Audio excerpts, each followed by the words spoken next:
Namaste. I sat in deep meditation, and when I opened my eyes, the snake was gone.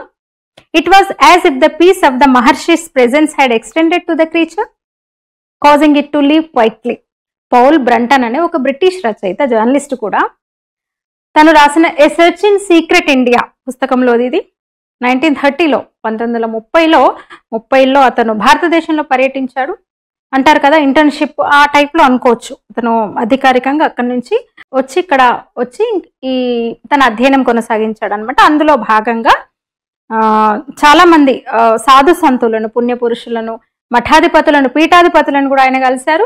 Meher బాబా, విశుద్ధానంద పరమహంస, కంచి పరమాచార్య, చెప్పాను కదా, ఇలాంటి వాళ్ళందరినీ ఆయన కలిశారు. అసలైతే కంచి వెళ్ళి కంచి పరమాచార్య సూచనతోనే, కంచి పరమాచార్య చెప్పడం వల్లే ఆయన తిరువన్నామలై వెళ్ళినట్టు, అంటే ఇప్పుడు అరుణాచలం రమణ మహర్షి ఆశ్రమాన్ని సందర్శించినట్టు చెప్పుకున్నాడు ఆయన. 1930లో ఆయన భారత్ వస్తే 1931లో ఆయన స్వామి ప్రజ్ఞానంద అనే ఒక బౌద్ధ భిక్షువుతో కలిసి రమణ మహర్షి దగ్గరికి వెళ్ళారు. ఇంటర్వ్యూ చేశారు ఆయన్ని, జర్నలిస్ట్ కదా మరి. రమణ మహర్షి అంటే దేవుడి గురించి, పూర్తిగా ఆధ్యాత్మికత గురించి, దేవుని సాక్షాత్కారం ఎట్లా సాధ్యమైంది, అసలేంటి మనల్ని మనం తెలుసుకోవడం ఎట్లా, ఏంటి అసలు ఈ ఆత్మ ఏంటి, మోక్షం ఏంటి, దైవం ఏంటి, ఇవన్నీ కూడా రమణ మహర్షి ద్వారా ఆయన రాబట్టారనమాట. నేను ఎవరు, హూ యామ్ ఐ అంటే ఒక సెల్ఫ్ ఎంక్వైరీ ద్వారా, ఆత్మ విచారణ ద్వారా ఆత్మను తెలుసుకోవచ్చు అన్న ఆయన మాట, రమణుల మాట నన్ను ఎంతో ప్రభావితం చేసింది. ధ్యానం ఎంత గొప్పదో నేను తెలుసుకున్నాను తన పర్యటనలో. ఒక మహర్షుల సాంగత్యంలో ఒక అద్భుతమైన ఆధ్యాత్మిక అనుభవాన్ని నేను పొందాను, నాకు జ్ఞానోదయం అయింది భారత్ వచ్చాకనే అని తన అనుభవాలన్నీ కూడా పుస్తకంలో రాసుకున్నారు ఆయన. అసలు ఆ అనుభవం తన జీవితాన్ని శాశ్వతంగా మార్చేసిందని చెప్పుకున్నారు.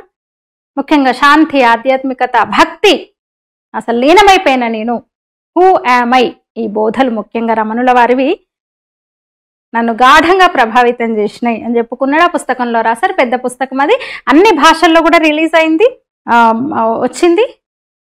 1934లో అంటే మొత్తం భారతీయ భాషలన్నిట్లో దాదాపు మొత్తం 20 భాషల్లోకి అనువాదమైంది అది. 1934లోనే ఆ ఇయర్ పబ్లిష్ అయిన పుస్తకాలు బెస్ట్ సెల్లర్గా నిలిచింది అది పుస్తకం. ఇక మొదలు చెప్పిన దానికి అర్థం ఏంటంటే, రమణ మహర్షి ఆశ్రమంలో ఉండగా తనకు కేటాయించిన ఒక ప్రదేశంలో ఉండగా ఒక చిన్న గుడిసె, గుడిసె, అందులో ఉండగా ఒక విషసర్పం వచ్చిందంట ఈయన దగ్గరికి. పౌల్ బ్రంటన్ అక్కడ ఉండగా విషసర్పం వచ్చిందంట. ముందైనా చాలా భయపడ్డాడంట. వెంటనే రమణ మహర్షి చెప్పిన విషయం గుర్తుకొచ్చి ధ్యానంలోకి వెళ్ళిపోయాడంట. ఆయన కళ్ళు మూసుకొని ధ్యాన స్థితిలోకి వెళ్ళిపోయాడంట. ఆ పాము అతన్ని ఏమీ చేయకుండా బయటకు వెళ్ళిపోయిందంట. ఇది ఆయన రాశారనమాట ఈ విషయాన్ని చెప్పి. అయితే ఈ విషయాన్ని రమణ మహర్షికి చెప్తే ఆయన దాన్ని ఒక సహజమైన విషయంగా తీసుకున్నారంట. పెద్దగా ఏం రెస్పాండ్ అవ్వలేదంట, శాంతంగా నవ్వి సహజమే ఇది అన్నట్టుగా చూసుకున్నారట. ఎందుకంటే రమణ మహర్షి ఆశ్రమంలో విషసర్పాలు, క్రూర మృగాలు అంటే సాధు జంతువులు, ఇతర జీవరాశితో పాటు అంటే సకల జీవరాశి ఉంటదన్నమాట, వాటన్నిటితో ఆయన సహజీవనం చేస్తున్నారనమాట. ప్రశాంతంగా జీవిస్తున్నాయి. మేము మనుషుల మధ్యన ఉన్నామా, మనుషులు వేరు మేము వేరు అనే ఇది లేకుండా రమణ మహర్షుల చుట్టూ తిరుగుతూ ఆ జంతుజాలం జీవిస్తోంది అనమాట ప్రశాంతంగా. అందుకని ఆయన పెద్దగా ఆశ్చర్యపోలేదంట. అంటే మనస్సు శాంతితో ఉన్నప్పుడు ప్రకృతి కూడా శాంతిగా ఉంటది, స్పందిస్తుంది అనే సూత్రాన్ని రమణులు వివరించేవారు. మనస్సు శాంతంగా ఉన్నప్పుడు బయట ప్రపంచం కూడా శాంతమవుతుంది. అదే సెల్ఫ్ ఎంక్వైరీ, నీవు ఎవరు, అట్లా అది మనం తలుచుకున్నప్పుడు, అట్లా అనుకున్నప్పుడు కూడా భయం అనేది మనకు ఉండదు అని రమణుల వారు తనతో చెప్పినట్టు పౌల్ బ్రంటన్ రాసుకున్నారనమాట. అసలు ఇప్పుడు ధ్యానం గురించి ఎందుకు, రమణ మహర్షుల గురించి ఎందుకు, ఎవరో బ్రిటన్ జర్నలిస్ట్ గురించి ఇప్పుడు ఎందుకు అనుకుంటున్నారు కదా. అంటే రమణ మహర్షి ఇప్పుడు లేరు, భౌతికంగా లేకపోవచ్చు, మన దగ్గర ఆయన శరీరం లేకపోవచ్చు, కానీ రమణ మహర్షి ప్రభావం ఎంత ఉందో నేను కొత్తగా చెప్పక్కర్లేదు, అరుణాచలం ఇప్పటికీ చెప్తుంది. అయితే ఇప్పుడు ఎందుకంటే ఒక న్యూస్ ఇవాళ మీరు చూసుంటారు, నిన్న జరిగింది అది. కర్ణాటకలో గోకర్ణ దగ్గర, గోకర్ణ సమీపంలో 40 ఏళ్ళ ఒక రష్యన్ మహిళ తన 2 పసిబిడ్డలతో, చిన్న పిల్లలు, వాళ్ళు 4 ఏళ్ళు 6 ఏళ్ల పిల్లలతో ఒక నిర్మానుష్య ప్రదేశం, నిర్మానుష్య అంటే మనుషులు లేని, కేవలం మనుషులు మాత్రమే లేకపోవడం కాదు, అక్కడ క్రూర మృగాలు, విషసర్పాలు ముఖ్యంగా విష పురుగులు విష సర్పాలు తిరిగే అడవిలో ఒక గుహలో ఒక మూలకు ఇద్దరు చిన్న బిడ్డలను వేసుకొని ఉంటుంది, ధ్యానంలో ఉంటుంది, తను ధ్యానం చేసుకుంటూ ఉంటుంది. అయినా సరే 14 రోజులు ఆమె ఎక్కడున్నా కూడా విష సర్పాలు ఏవి ఆమెనేం చేయలేదు, ఆమె బిడ్డలను ఏం చేయలేదు. పోలీసులు వెళ్ళి అంటే గతంలో అంటే 2024లో లాస్ట్ ఇయర్ అక్కడ ఒక పెద్ద ఎత్తున వరదలు వచ్చినాయంట, కొండ చర్యలు విరిగి పడ్డాయంట, కొందరు చనిపోయారు కూడా. ఆ ఘటన జరిగిన తర్వాత కూడా మరొక 2-3 మృతదేహాలు అక్కడ కనుగొన్నారంట పోలీసులు. ఆనవాళ్ళు మనుషులు చనిపోయినది అంటే ఆ విపత్తు నాటివే. దీంతో అప్పుడప్పుడు పెట్రోలింగ్ అంటే కొంచెం భయంకరమైన ప్రదేశం కాబట్టి ఎవరైనా చిక్కుకున్నారా, ఎవరైనా వస్తారా ఉంటారా అని పోలీసులు పెట్రోలింగ్ నిర్వహిస్తారనమాట. ఎందుకంటే గోకర్ణ దగ్గర అంటే అటవీ ప్రాంతంలో చాలా మంది నిత్యం టూరిస్టులు వస్తూ ఉంటారు కదా అని చూసే క్రమంలో ఎక్కడో మూలకు ఒక పాడుబడిన గుహ, ఒక మూలకున్న ఒక గుహ దగ్గర, చీకటి గుహ దగ్గర గుహ ముందు కొన్ని ఆరేసిన బట్టలు కనిపించినాయి పోలీసులకి. ఏంది అసలు ఇక్కడ ఎవరు ఉన్నారు, మనుషులు బట్టలు ఆరబెట్టి వస్తున్నారు, ఈ మీద లోపలికి ఏదో చీకటి గుహ ఉన్నట్టుంది, ఇది కొంచెం విషసర్పాలు తిరిగే, కోబ్రాలు అలాంటివి విషనాగులు తిరిగే ప్రదేశం కదా, ఇది ఇక్కడ ఎందుకున్నారని పోలీసులు అందరు వెళ్ళి లోపల చూస్తే ఆ ముందెక్కడ అసలు చూస్తుంటేనే చదువుతుంటేనే భయం వేసింది నిజంగా.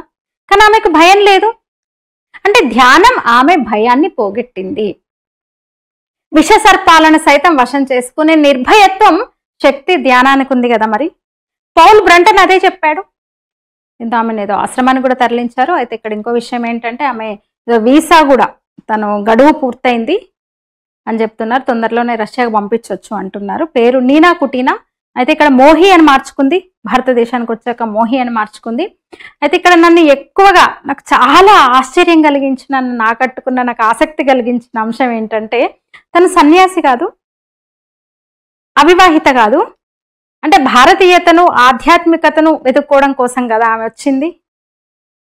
కానీ తన మాతృత్వాన్ని వదులుకోలేదు, మాతృబంధాన్ని ఆమె తెంచుకోలేదు.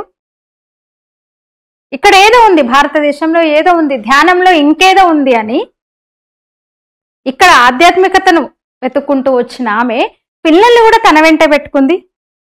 4-6 ఏళ్ల చిన్న పిల్లలు, అసలు తను ఏమీ అడ్డుగా భావించలేదు వాళ్ళని. అది నాకు నిజంగా చాలా గొప్ప అనిపిస్తుంది, గ్రేట్ అనిపిస్తుంది.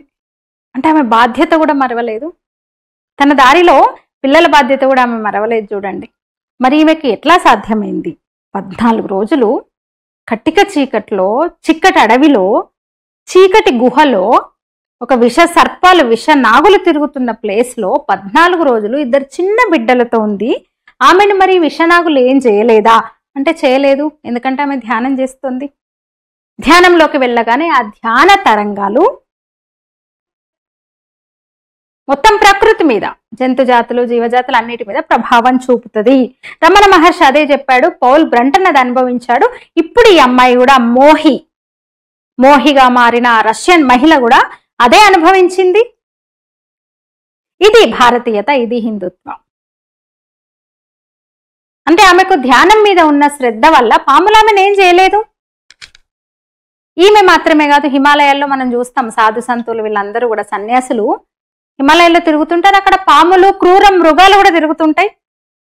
అయితే వాళ్ళలో ఆ మెడిటేషన్తో వచ్చే వైబ్రేషన్స్ వల్ల ఆ ప్రభావం వాటి మీద పడి వాళ్ళను ఏమీ చెయ్యవవి. మనం జనరల్గా పాములు ఇప్పుడు ఈ సీజన్లో అయితే, ఇప్పుడు వర్షాకాలం చూస్తే మన పొలాలలో బయట కానీ పాములన్నీ బయటకు వస్తే ఎట్లా కనిపిస్తాయి అసలు? మనం వాటికి హాని చేయకుంటే అవి మనల్ని ఏం చేయవు కదా, మనం ముందు నుంచి వెళ్ళిపోతాయి.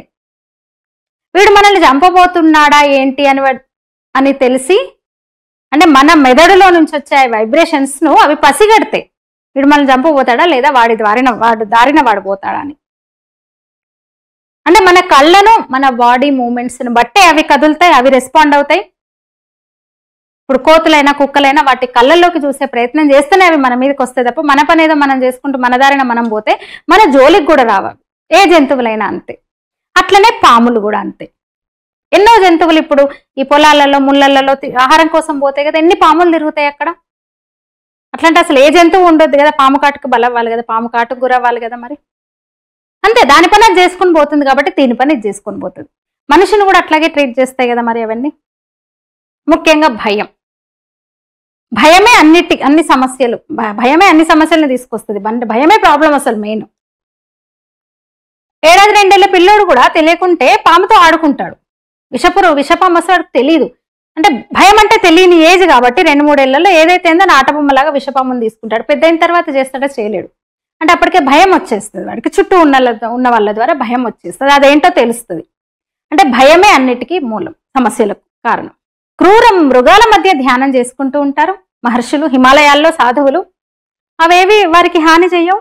పురాణాల్లో కూడా మనకు చాలా ఇన్సిడెంట్స్ ఇట్లాంటివి చూసినాం మనం ఘట్టాలు, కానీ పురాణాలు అక్కర్లేదు, మనం వర్తమానమే చెప్తున్నా నేను. అంటే ఆధ్యాత్మికంగా చూస్తే ఒక మనిషి ప్రశాంతమైన వాతావరణంలో ఒక గాఢ నిద్రలోకి, ధ్యానంలోకి, నిద్ర కాదు ధ్యానం, ఇక్కడ ధ్యానంలోకి వెళ్ళినప్పుడు అతని నుంచి ఒక శాంతమైన శక్తి వస్తుంది, ఒక పాజిటివ్ పవర్ అతని చుట్టూ వేద జల్లుతుందని నమ్ముతారు. ఏదైతే ధ్యానంలో ఉన్నప్పుడు ఒక మనిషికి కలిగే శక్తి, ఒక మనిషిని చుట్టుముట్టే ఆ శక్తి చుట్టూ ఉన్న పరిసరాలను, జంతువులను కూడా ప్రభావితం చేస్తుంది. అట్లా ఎన్నో ఉదాహరణలు రమణ మహర్షి గురించి, రమణ మహర్షి ఆశ్రమంలో తను అనుభవించింది పౌల్ బ్రంటన్ చెప్పాడు పుస్తకంలో. విషనాగులు, విష సర్పాలు కూడా ఆయన సన్నిధిలో ప్రశాంతంగా తిరుగుతూ ఉండేవి. పౌల్ బ్రంటన్ చూసి రాశాడు ఆ విషయం దాంట్లో. అంటే మనకు ఆ ధ్యాన స్థితి వల్ల జంతువులు వాళ్ళని శత్రువులుగా చూడరు. ఎందుకంటే ఆ శక్తి తెలియని, వాటిని కంట్రోల్ చేసే శక్తి, వాటికి ఏదో తెలిపే శక్తి వీళ్ళకు ఉందని అర్థం. అంటే మనసు ఒక భయము, కోపము లేదా శత్రుత్వం, మనసులో మనకి ఎలాంటి శత్రుత్వము, ఎలాంటి నెగిటివ్ ఇది లేనప్పుడు జంతువులు కూడా ఆ శాంతిని గ్రహిస్తాయి, హాని చేసే ప్రయత్నం కూడా చేయవు, దగ్గర కూడా రావు. ఇక యోగులు అంటే కొందరు సన్యాసులు పులులతో కూడా ఒకే గుహలో పులులతో కలిసి జీవించిన సందర్భాలున్నాయి. స్వామి రామ్ తాంత్రిక యోగి, ఆయన కూడా ఒక పుస్తకం రాశారు తన గురువు గురించి. తన గురువు పులితో సహజీవనం చేశాడని చెప్తూ living with the Himalayan masters అని ఒక పుస్తకంలో రాశాడు ఆయన. సరే, ఆయనేమో ఆధ్యాత్మిక గురువు, ఇక్కడ కాషాయధారి భారతీయ సన్యాసి కదా. పౌల్ బ్రంటన్ అనేవాడు ఒక బ్రిటిష్ జర్నలిస్ట్. ఆ బ్రిటిష్ అయితే ఏంది అని అంటే, నేను పదే ఎందుకు ప్రస్తావిస్తున్నానంటే, ఈ మధ్య ఏమైతుందంటే, ఈ కోడిగుడ్డు మీద ఈకలబీకే బ్యాచ్ ఒకటి ఉంటది. పురాణాలని చెప్తారు, అంత వట్టిదే ఇంత వట్టిదే అని చెప్పే వాళ్ళు కూడా ఉంటారు కదా. వాళ్ళ కోసం నేను పదే చెప్పడం ఏంటంటే, అయితే ఇదే విషయాన్ని మోడర్న్ సైన్స్ కూడా, ఆధునిక సైన్స్ కూడా అధ్యయనాలతో తేలింది. ధ్యానము మనసును శాంతపరుస్తుంది. ఈ ప్రెజర్ అంటే ఒక కార్టిసాల్, ఆ ఒత్తిడి హార్మోన్లను తగ్గిస్తుంది, హృదయ స్పందన రేటును, హార్ట్ బీట్ను స్థిరీకరిస్తుంది అని కూడా అధ్యయనాలు చూపించినాయి. అంటే ధ్యానంలో ఉన్న ఒక వ్యక్తి, ఒక మనిషి యొక్క ఒక ప్రశాంతమైన స్థితి జంతువులకు కూడా శత్రుత్వం లేని ఒక వాతావరణాన్ని క్రియేట్ చేసి పెడుతుంది అనమాట. అంటే అది ధ్యానం యొక్క శక్తి. కేవలం కట్టుకథలు కాదు, సాధువులు, శిష్యులు లేదా అక్కడ చూసిన వాళ్ళని ఇప్పుడు రమణ మహర్షి ఆశ్రమంలో ఆయనైతే స్వయంగా అనుభవించి చెప్పిన పౌల్ బ్రంటన్, ఈ 40 ఏళ్ల రష్యా మహిళ, తను కూడా ఏదో అనుభవించింది కదా అక్కడ. రమణ మహర్షి ఆశ్రమంలోనే సర్పాలు, ఇతర జంతువులన్నీ ప్రశాంతంగా ఆయన చుట్టూ తిరుగుతూ కలిసి బతికినాయి కదా. మరి ఇతర భక్తులు కూడా చూసిన వాళ్ళు కూడా రాశారు, కేవలం బ్రంటన్ మాత్రమే కాదు రమణుల ఆశ్రమం గురించి. ఇక హిమాలయాల్లో ఉన్న సాధు సన్యాసుల గురించి కూడా స్వామి రామ, యోగానంద వంటి వాళ్ళు కూడా వాళ్ళ రచనల్లో వాళ్ళ అనుభవాలను చెప్పారు రచనల్లో. అంటే ధ్యానం ఒక మానసిక, శారీరకంగా ధ్యానం ఒక మనసు పైన, శరీరం పైన ఎట్లాంటి ప్రభావం చూపుతుందో శాస్త్రీయ అధ్యయనాలు నిరూపించినాయి. ధ్యానం భయాన్ని తగ్గిస్తుంది, ఒత్తిడిని తగ్గిస్తుంది, జంతువులతో సంబంధంలో హాని రహిత వాతావరణాన్ని కల్పిస్తుంది అని శాస్త్రీయ అధ్యయనాలు చెప్పినాయి. ఇదన్నమాట. ఇదే చెప్తున్నా కదా, మాటిమాటికి ఇదే భారతీయత, ఇదే హిందుత్వ, ఇది మన ఆధ్యాత్మికత గొప్పతనం.